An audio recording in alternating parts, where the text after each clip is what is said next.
Stan, thank you so much for those kind words. You truly are amazing, amazing and a wonderful human being.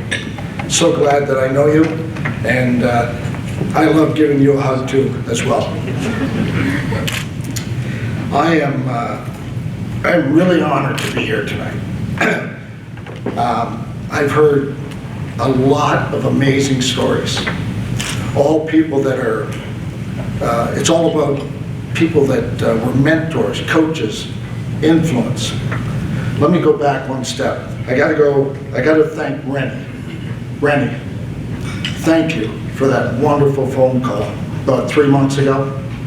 What a privilege, what an honor it is for me to be here tonight and standing amongst all the co-honorees and everything that you have done, well deserved to all of you.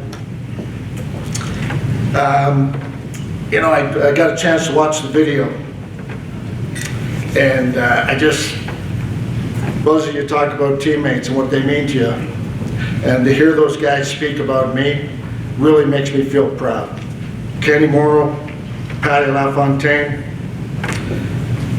Ted Nolan, what nice words from him, really appreciate that. Jody Gage, I remember when you were a little guy. You weren't so little, you're pretty big. And feisty too. Dave Taylor, first class, absolutely first class. I got the privilege to play with Dave out in LA for 3 years. Took me under his wing, and he was like a brother. I really appreciate that, Dave. Thank you. So the guy I played with on my right side, Bobby Nystrom. He truly was my hero on that team. I got to play with him, and he gave me a little bit of that freedom on the ice that Pierre was talking about. Because if anybody looked at me cross-eyed, Mr. Nystrom was there to tap him on the shoulder, say, you got to go through me first. So how lucky was I to be able to play with a guy like that? He gave me the freedom to do what I wanted to do out there. Kids, you know, we talked about me coaching a little bit after the game, and kids would often ask me, you know, what's the best play, or what's the best thing you ever did in hockey? Well, the best thing I ever did was make that pass to Bobby Nye to win our first Stanley Cup. Amazing.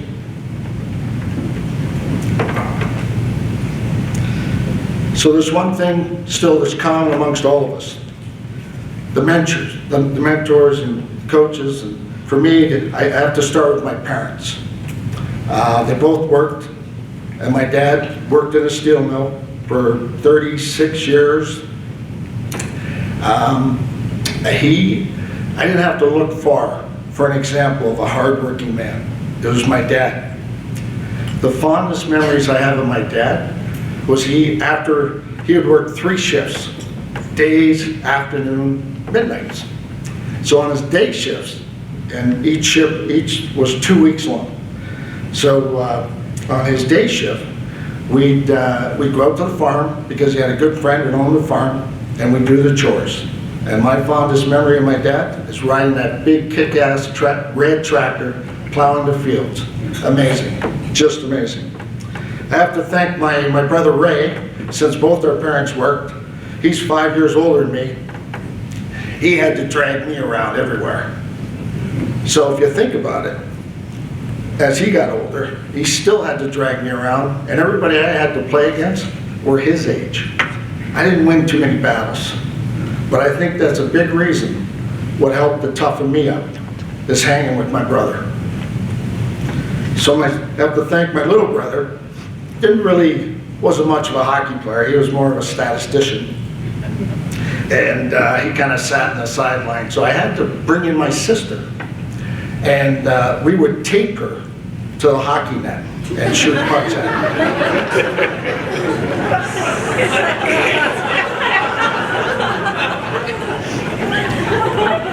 Minor hockey, youth hockey. I remember my Pee Wee coach and my band coach as clear as day. That's where I learned that you had to hold your hockey stick tight with 2 hands. Because if you didn't, it would come home in 2 pieces. And your dad had to buy you a new hockey stick. Very important. And their names were Coach Dance and Coach Collins. So in my town, we had a junior B team. And the owner of that team wasn't really well liked. Not because he was a bad guy. He owned the team, and he ran it like an NHL team. And a lot of young talent had gone through there and weren't really successful. So there were 5 guys that were a year older than me and really good hockey players. And they decided not to play for this guy, which gave me the opportunity to go out and try out. So here I am. I'm playing junior B at the age of 14, and I have my Pierre. My Pierre is a guy by the name of John Arnold. He was the biggest guy in town, and he was our defenseman. He was my brother's age, and nobody could look at me cross-eyed either, with big John Arnold on the ice.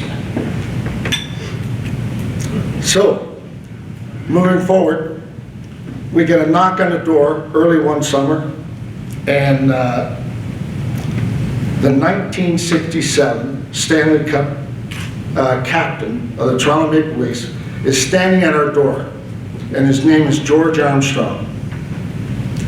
And he's a big guy, he's 6'3". And my mom answers the door, and she goes, I'm somewhere else in the house, and she's screaming. My dad's name was Alec. Alec, the chief is here. The chief is at the door, right? And my dad goes, what are you talking about? And there he was. There's the chief, standing right there. I could use a glass of water. Anybody got a glass of water they can give me? Thank you.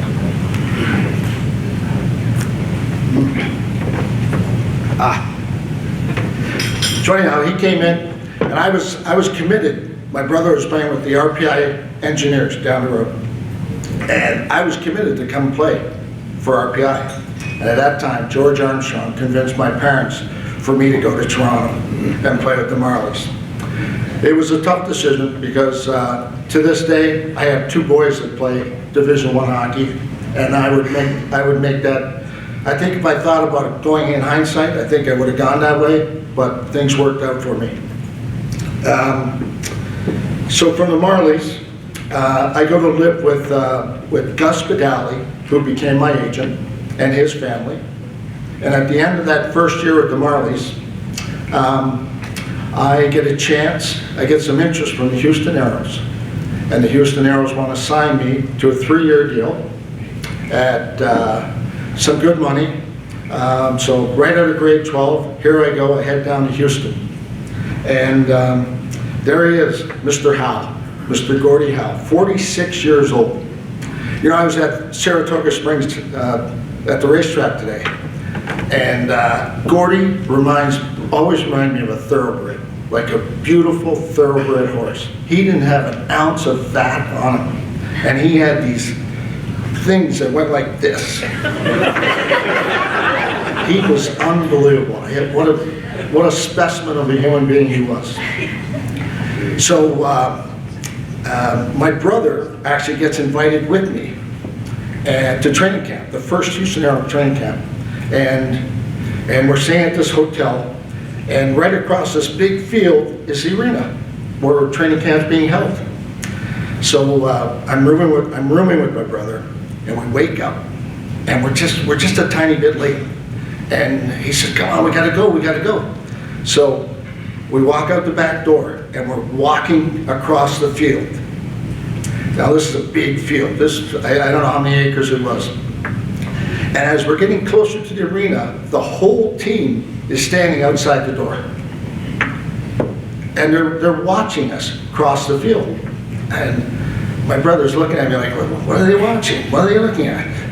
So we finally get across the field, and the captain, Ted Taylor, says, whew, that was a good one. That was a tough one for you guys. They were taking bets on whether we get bit by a snake walking in that field. Serious. Later that training camp, I get to play golf with Gordy. And Gordy and his son Mark are partners against me and my brother.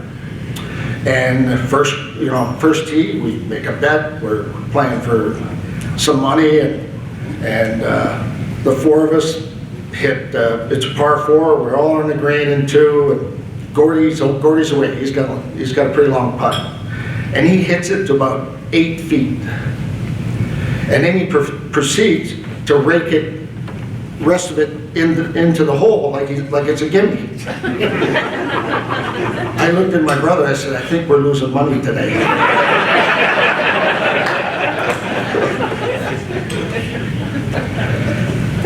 So being the age of 18, sitting on that bus, there's a gentleman named Larry Lund who sat 5 rows back on the right side, and me being 18, I sat about 5 rows back on the left side, and the rest of the team was in the back, smoking, drinking beers, playing cards.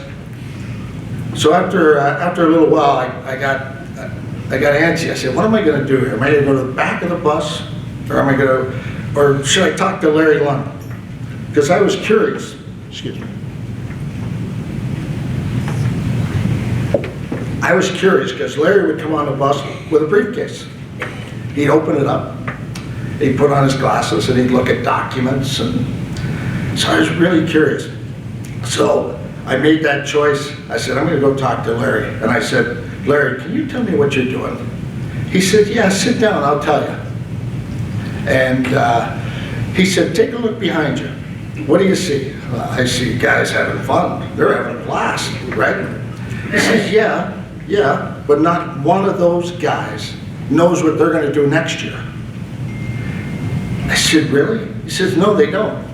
I said, I have a hockey school, I have some real estate, I'm looking at my documents." I said, "You got to find something before the game's over. How long do you think it's going to last?" So to this day, I can't thank Larry Lund enough for sending me that message.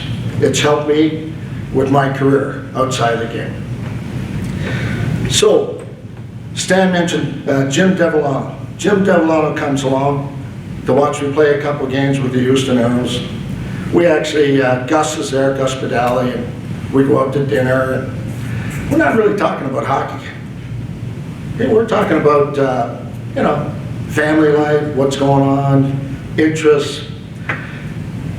That conversation goes away, and Jim leaves, and next thing I know, I get drafted by the New York Islanders. At that time, when I was 18, the NHL could not draft a player under the age of 20. So I didn't get drafted until my second year in Houston. Houston folded in 78, 79. They folded. And my rights went to Winnipeg. So now I'm negotiating a contract, and Stan, I think I could have used you on my negotiation with Bill Torrey, because Bill Torrey offered me $10,000 less than Winnipeg. I made the right choice, didn't I?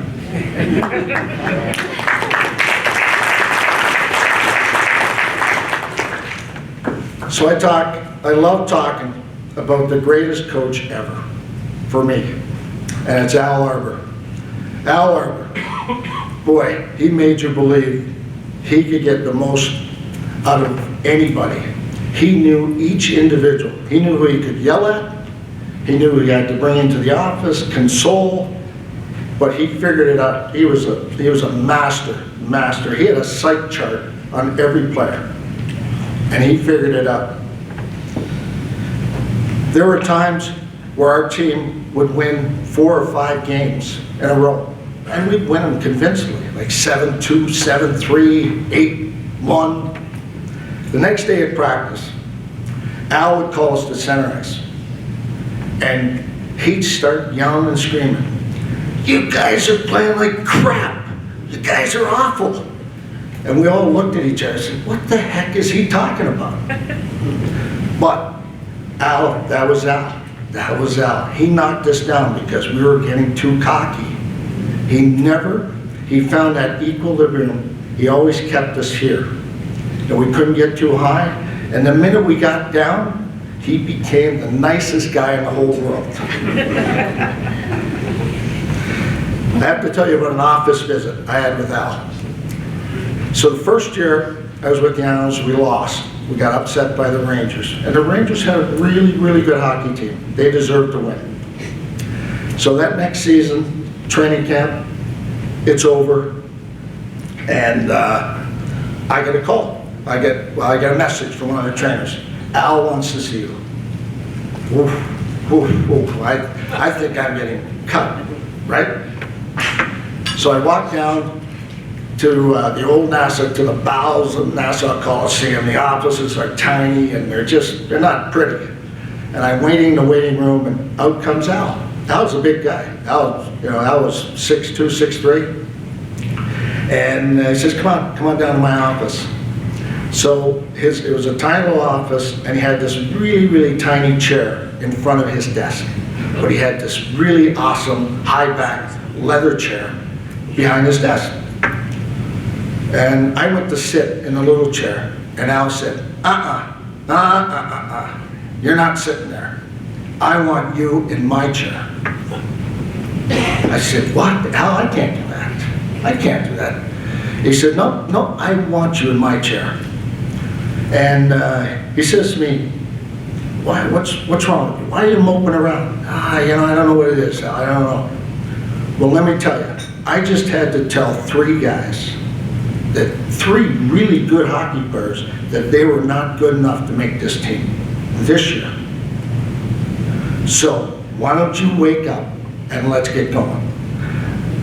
That was like a bat out of hell for me. That was a bat of confidence, bang, and off I went.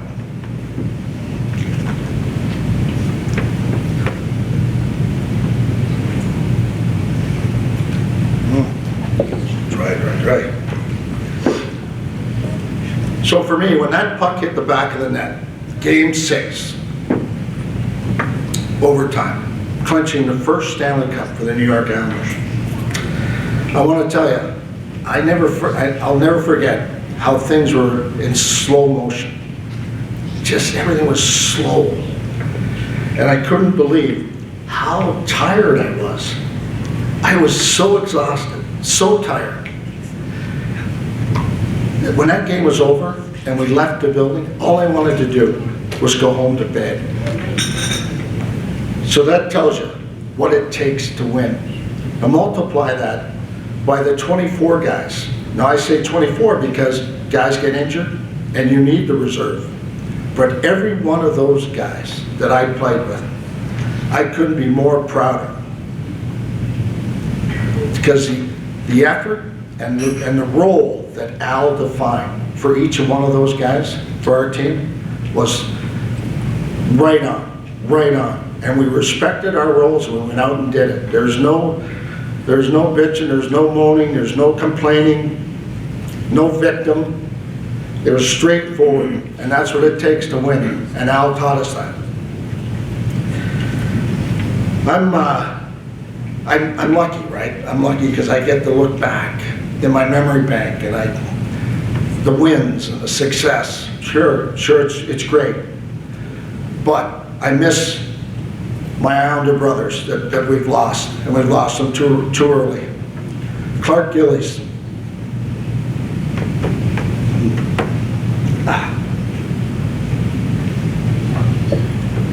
Clarky was like Hercules to us. You've all seen that cartoon or that movie, Hercules? He was our Hercules. The teams we had to beat that first year, Boston. Who wants to fight Terry O'Reilly 3 times? Not me. Maybe Pierre. No. Right?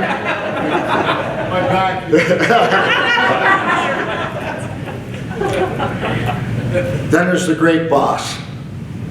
And Stan's right. I don't know what Clarky did wrong or what Porny did wrong, but every once in a while I get this little surprise, this little candy, this little carrot where I got to play with Boss and Trotz. You can count on it. I wasn't going to let them stop producing. I was going to make them keep on going. And that was such an honor. Boss was truly the greatest goal scorer I've ever seen. And I got to play with him. He was just amazing. Another guy, Jean Potvin. Jean Potvin is probably the funniest guy I ever met. And he was that guy. He was that guy in the dressing room that if he saw somebody uptight, he'd grab them, shake them up, relax them, laugh. He had this big belly laugh, and he'd tell us all these not funny jokes, and we'd have to laugh. It truly is special for me to be up here, and there are many things, many other stories I could tell, but I have a beautiful wife. Her name's Lauren, and I want to thank you, Lauren, for being my best friend and always there for me, and doing such a wonderful job with our two young boys who are well on their way to becoming independent human beings. And I sense a little Clarkson in here, but we're Brown.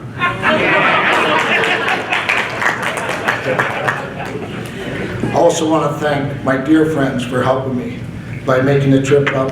Patty and Astrid, Trace, Mark, Max, thank you so much. This has truly been an honor for me, and I'll cherish it, and thank you very much.